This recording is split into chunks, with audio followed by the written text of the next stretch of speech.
nag-live-in, no? Ito pong si Miss Kim Chiu at Paolo Avellino.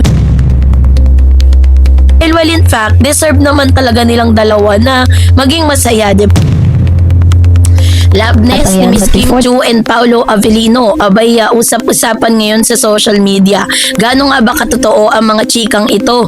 No, totoo nga ba ang mga usap-usapin na nagka-live-in? No, ito pong si Miss Kim Chiu at Paolo Avellino. So yun ang ating pag-uusapan. At ngayong araw, let's talk about this one dahil usap-usapan po ngayon sa social media ang mga usapin patungkol sa living rumors, no, ni Paolo at Kim Chiu sa BGC. Gaano nga ba't katotoo ang mga konteksto sa likod ng usapin, no? Sa mundo po kasi ng showbiz sa Pilipinas, ang simpleng balita ay maaaring lumaki ng ilang ulit kapag ang mga pangalan ng sangkot ay kabilang sa pinakasikat na artista sa kanilang henerasyon. Kamakailan lamang ay naging usap-usapan online ang headline na tumutukoy sa umunoy living in BGC ni Kim Chiu at Paolo Avellino. So dahil dito, mabilis na nagtrending ang kanilang pangalan at nagdulot ng sari-saring interpretasyon mula sa netizen. Ngunit mahalagang tanong, ano nga ba talaga ang konteksto ng balitang ito? No? At may relasyon ba ito sa personal na buhay? O isa lamang itong entertainment speculation na pinalaki ng social media? Ang issue ay nagsimula sa isang entertainment write-ups na tumatalakay sa dalawang habang sila ay patuloy na napapanood sa mga proyekto. Sa gitna ng kanilang patuloy na collaboration sa mga serye at pelikula gaya ng My Love Will Make You Disappear, The Alibi at iba pang romantic projects. May mga entertainment observers na nagbigay ng interpretasyon tungkol sa kanilang off-cam closeness. Dito nagsimulang lumabas ang salitang living in BGC na agad na tinanggap ng ilang netizen bilang literal na pahayag. Sa totoo lang, sa showbiz reporting kasi madalas ginagamit ang location-based hints bilang metaphor o narrative hook bilang verified facts. Ang BGC living as a social media narrative, ang Bonifacio Global City BGC ay isang matagal ng simbolo ng modern lifestyle, celebrity sightings at upscale sa living Metro Manila. Kaya kapag may artistang nauugnay, no, ng dito, mabilis itong nagiging topic online. Sa kaso ni Kim at Paolo, ang BGC living narratives ay lumaki dahil sa fan observation, viral posts at entertainment blog interpretation. Ngunit wala pang official na confirmation na nagsasabing magkasama silang nakatira. Ang Kim Pao phenomenon sa showbiz, ang tambalan ni Kim Chiu at Paolo Avellino ay madalas tawaging Kim Pao ng fans. Ang naging isa sa tinutukang love team ng recent year. Nagsimula ito sa kanilang seryeng collaboration pelikula at strong na on-screen chemistry. Ang mga proyekto nila ay nagpakita ng natural na emotional connection, strong romantic tension na online or screen believable acting dynamics. So dahil dito lumakas ang fandom culture na nagsiship sa kanila off-cam, nag-overanalyze ang interview o nagfo-focus sa bawat interaction nila. Social media effects sa paglaki ng issue, isa sa pinakamalaking dahilan kung bakit lumaki ang ganitong usapin ay ang social media amplification. Sa mga simpleng interview clip kasi o isang behind the scene clip, scene photo sa isang Vogue headline ay pwedeng maging relationship speculation, living arrangement rumor or hidden truth narrative. Sa digital era kasi yung context kasi mabilis mawala habang lumalaki yung engagement. Pero mas naging matunog ang Kim Paolo pairing dahil sa sunod-sunod nilang naging proyekto, no? So, yung rumors po na may real na sila po ay nagsasama na, no, dito po sa BGC, meron daw kasi yan po yung usap-usapan online na parang meron silang biniling property sa BGC at magkasama sila sa isang condo, no, na talaga namang inaabangan din natin kasi yung mga ganitong klase ng usapin, syempre mas maganda pa rin talaga na manggaling mismo sa kanila. At the same time, may mga resibong lumabas na talagang they are naglilipin na sila, ganun. Pero kasi hanggat wala pa pong pag-amin na nanggagaling mismo kay Mr. Kim Chiu or Miss Kim Chiu at Mr. Paolo Avellino, di pa rin kasi natin 100% pwedeng paniwalaan, di ba? Pero yung idea na kung may relationship na sila sa mga nakikita natin, sa mga pinapakita nila sa publiko, pwede nating kapitan yun eh. Pwede natin nasabihin talaga na talagang in a relationship or parang matibay na yung relasyon nila. At kung sakasakali mang totoo na may loveness nga sila sa BGC, wala naman pong masama kasi parehas naman silang single. Wala naman silang tinatapakang tao, 'di ba? So sa Pilipinas, matagal ng bahagi ng entertainment ang on-screen romance turning into a real-life speculation or escapism. Gusto kasi ng mga audience na yung romantic stories ay talagang maging real-life fairy tales narrative. Sa social media loop, mas maraming engagement, mas maraming content, mas maraming speculation. Pero kasi yung ganitong klase ng usapan ay may epekto rin sa mga artista. Sa bawat galaw nila, minamata. Bawat interview, scrutinize, bawat collaboration, binibigyan ng meaning. Sa kaso ni Kim at Paolo, parehong professional actors, parehong busy sa projects, at pareho silang may sariling personal lives na hindi fully public. Ang reality check, kung aalisin ng hype, ang natitira ay dalawang aktor na magaling sa craft, successful sa mga recent projects at patuloy na nagtatrabaho sa industriya. Wala pang verified na report sa magkasama silang nakatira o mas personal na arrangement na sinespeculate online o showbiz narratives versus facts. Mahalagang discussion, may mga projects sila together, may mga strong on-screen chemistry sila at parehong active sa entertainment industry. Yun ang narrative na living together nga silang dalawa. Pero just like what I've said earlier na if in any case that all those issues and all those stories ay totoo, is talagang magse-celebrate tayong mga Kim Pao fans, 'di ba? Sino ba naman ang ayaw na talagang maging totoo na talaga in real life na talaga yung kanilang relationship, dahil well in fact deserve naman talaga nilang dalawa na maging masaya, 'di ba? Deserve nila na lalo na si Kim Chiu na makatagpo ng tamang tao para sa kanya. At the same time, ganun din si Paolo Avellino dahil matagal na rin naman nilang kilala na yung isa't isa at maganda yung pairing nila kasi magkaiba sila ng karakter.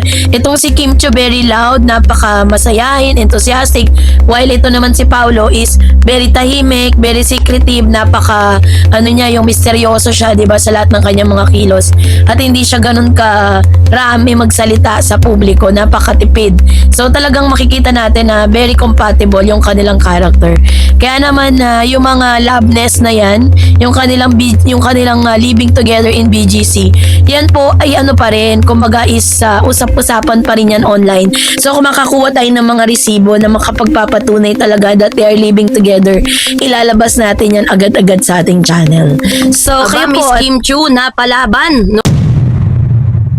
ang isang Kim Chiu ng mga Kim Pao fans at ng Kim Pao Natics, no, dahil po sa ipinakita at ipinanalong laban ni Miss Kim. Ngunit kahit gaano kagaling ang isang tao sa pakikipagkapwa, nananatili pa ring hamon ang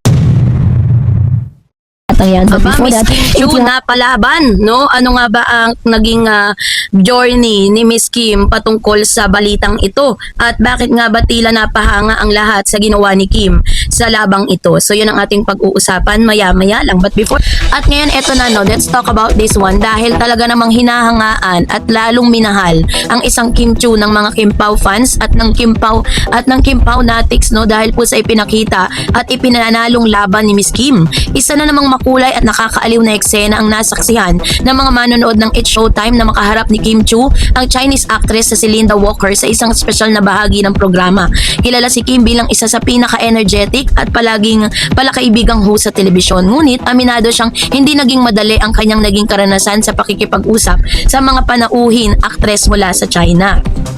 Sa kabilang banda or sa kabila ng pagiging chinita princess ni Miss Kim ay talagang sa industriya ng pagkakaroon ng Chinese roots, napaharap si Kim sa isang kakaibang hamon, no? At ang subukan niya makipag-usap kay Linda Walker, naging kapansin-pansin ng ilang sandali ng pagkalito, tawanan at pagsisikap ng magkabilang panig upang magkaintindihan. Agad namang napansin ng mga manonood ang pagiging game ni Kim sa sitwasyon. Sa halip na mag-attitude or intimidate, ginamit niya ang kanyang natural sense of humor upang gawing masaya at komportable ang pag-uusap. Ito ang isa sa mga dahilan kung bakit patuloy siyang minamahal ng mga manonood sa loob ng maraming taon. Isa sa pinakamalaking balakid sa kanilang pag-uusap ay ang language barrier. Bagamat may ilang salita at ekspresyong maaaring pareho nilang nauunawaan, ay hindi pa rin naging sapat ito upang magkaroon agad ng tuloy-tuloy na komunikasyon. Maraming Pilipino ang nakarelate sa ganitong sitwasyon. Sa panahon ng global entertainment, madalas na magkaroon ng interaksyon ang mga artista mula sa iba't ibang bansa. Ngunit kahit gaano kagaling ang isang tao sa pakikipagkapwa, nananatili pa ring hamon ang pagkakaiba ng lengguwahe. Sa kaso kasi ni Kim at ni Linda, naging mahalaga ang paggamit ng body language, facial expression at simpleng mga salita upang maiparating ang kanilang mensahe sa isa't isa. So dahil dito naging mas natural at nakakatawa ang kabuuang eksena. Sa kabila ng mga sandaling nahirapan siyang maghanap ng tamang salita, pinuri ng maraming netizen ang pagiging professional ni Kim. Pinakita niya ang kanyang kakayahang mag-adjust sa anumang sitwasyon habang pinapanatiling masaya ang atmosphere ng programa. Hindi na bago kay Kim ang humarap sa iba't ibang uri ng tao. Bilang host ng It's Showtime mula pa noong 2020, marami na siyang nakasalumuhang lokal at international na personalidad. Ang kanyang karanasan bilang actress, performer at television host ay naging malaking tulong upang mapanatili ang magandang daloy ng programa kahit may language barrier. Marami rin ang humanga sa kanyang pasensya at pagiging magalang sa panauhin. Sa halip na ipakita ang kanyang pagkailang, mas pinili niyang gawing positibo at masayang karanasan ang buong sitwasyon.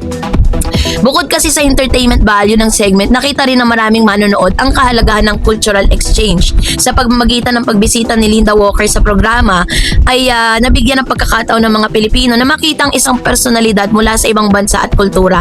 Pinakita rin ito na hindi hadlang ang pagkakaiba ng lengguwahe upang magkaroon ng magandang samahan at pagkakaunawaan. Sa katunayan, may mga sandaling may kalituhan ay lalo pang nagdagdag ng saya at pagiging relatable sa segment. Maraming netizen na nagsabi na mas naging natural ang usapan dahil kitang-kita ang tunay na reaksyon ng mga taong sangkot dito at walang pagpapanggap at walang pilit na eksena, simpleng pakikipagpakilala lamang sa isa't isa, no? So matapos yan, syempre umani po ito ng iba't ibang reaksyon mula sa mga netizen. Matapos umere ang segment, agad itong pinag-usapan sa social media at maraming viewers ang natuwa sa naging interaksyon ni Kim at Linda. Ayon sa ilang netizen, nakakatuwang makita si Kim na kahit nahihirapan na siya, hindi nawawala ang kanyang pagiging masiyahin. May ilan ding nagsabing lalong lumabas ang kanyang natural na personalidad dahil sa hindi inaasahang sitwasyon. May mga manonood din kasing nagpahayag ng paghanga, no, sa entertainment or sa kakayahan ni Kim na gawing entertaining ang isang potential na awkward situation. Para sa kanila, isa itong patunay na kung bakit nananatili siyang isa sa mga pinakasikat at pinakamamahal na host sa bansa.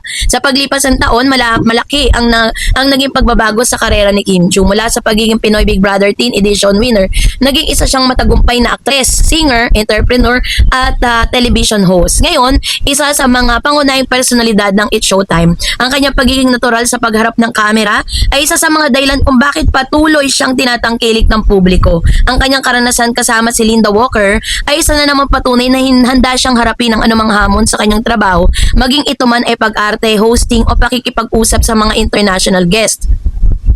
So, dahil dito, nagkaroon din ng pagdalo ng international personality sa mga programang Pilipino ay nagpapakita ng mas lumalawak na impluwensya ng Philippine entertainment industry sa mga nakaraang taon. Mas maraming dayuhan at artista ang nakikipag-ugnayan sa mga lokal na programa at personalidad. Sa pamamagitan ng mga ganitong pagkakataon, mas nakikilala rin ang kulturang Pilipino sa ibang bahagi ng mundo. Ang pagiging hospitable at masayahin ng mga Pilipino ay madalas na napapansin ng mga dayuhang bisita. No? Sa segment ni Kim at Linda, malinaw ipinapakita ang katangiang ito sa kabila ng mga language barrier, naging magaan at positibo ang kanilang naging interaksyon. Kaya naman aliw na aliw, no, yung mga netizen sa panonood kay Kim. Pinakita na naman ni Kim na talagang deserve niya na maging isa sa pinaka-regular host ng It's Showtime dahil ang laki talaga ng naiaambag niya sa show. Sa huli, ang pakikipag-usap ni Kim Chiu at Linda Walker ay hindi lamang simpleng bahagi ng noontime show, ito ay naging isang nakakaaliw na alaala para sa mga manonood at isang halimbawa na kung paano maaaring magtagumpay ang komunikasyon kahit may pagkakaiba sa wika at kultura. Para kasi kay Kim, isa itong karanasang maaring hindi niya agad makalimutan at para sa mga namanonood, isa itong patunay na tunay na koneksyon ng tao ay hindi lamang nakasalalay sa mga salitang binibigkas, kundi sa sinseridad, kabutihan at kakayahang makipagkapwa-tao. No? Habang patuloy na lumalawak ang mundo ng entertainment, mas marami pang mga ganitong pagkakataon ang maaaring mangyari. At kung pagbabatayan natin ang pinakita ni Kim sa segment na to, malinaw na handa siyang harapin ang anumang hamon ng may ngiti, positibong pananaw at walang sawang pagpapasaya sa kanyang mga tagahanga. Kaya naman naitawid ni Miss Kim Chu itong laban na ito para sa kanya. At sobrang inangaan talaga siya kasi talagang very fluent talaga siya dun sa kanyang language na ito. So kayo po, natuwa din pa kayo kay Kim? Mag-comment kayo sa comment section. And that's it for today. For more videos and updates, please don't forget to like and subscribe. And please don't forget to follow my Facebook page, Dar Eds TV and Dar Eds Channel. God bless everyone!